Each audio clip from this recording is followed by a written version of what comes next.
Hey guys, and welcome to my updated Dragon Link deck profile, and this deck profile is going to be using Crossout Designator, which is a new card that should be out in the Mega Tins by the time you're watching this video, or if it's not out, it will be out in a few days. So this deck profile utilizes Crossout Designator, which is basically a Called by the Grave, but it's way better if you have the correct hand trap in your deck. So the only downside to playing this card is you have to play certain hand traps in your deck to counter them. So let's say your opponent was using Bell and you don't have Bell in your main deck, you can't really do anything against it, versus Called by where you can actually negate it. But the positive is that you can actually negate stuff like Nibiru with Crossout, which you can't do with Called by. And Nibiru is one of the most hard-hitting hand traps versus Dragon Link, so that's a very good thing for Dragon Link. You definitely want to maximize on this card. So in my deck list, I've updated it, and I'm no longer main decking the Droplet. They've been put to the side deck, and I'm adding Nibiru to the main deck, Ash to the main deck for just the two main hand traps. And you just want to negate these two, and there's also Gamma. Some decks are running Gamma, and Gamma is a very high impact hand trap, so you can negate that as well.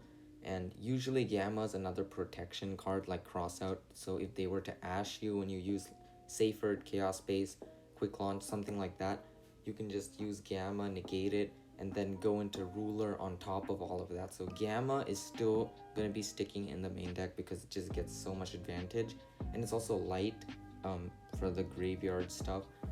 So that's that.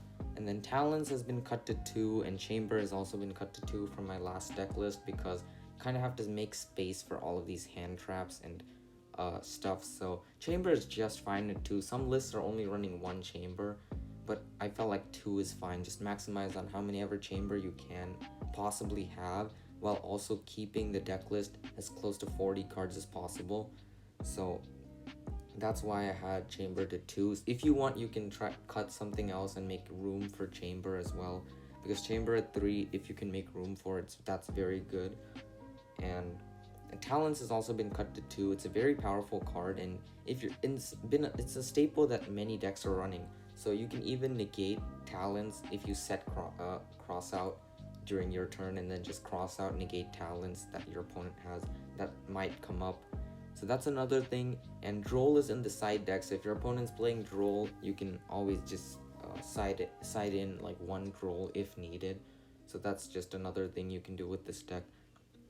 So basically this deck can set up multiple negate boards. We already knew that, but the one new thing is you can do it more consistently now. You don't have to worry quite as much about Nibiru, because you have stuff like Crossout to negate Nibiru. So usually you'd go into Seal as soon as possible, but now you can not be afraid, and you can just go straight into Romulus if needed. But that's what the deck can do now. And yeah, it can just set up multiple negate boards more consistently now that Nibiru isn't a problem. But sometimes you won't draw into Crossout, and you still have to go and take the safer path. But for the most part, if you have Crossout, it's a very good thing. Thank you so much for watching, and I'll see you in the next video.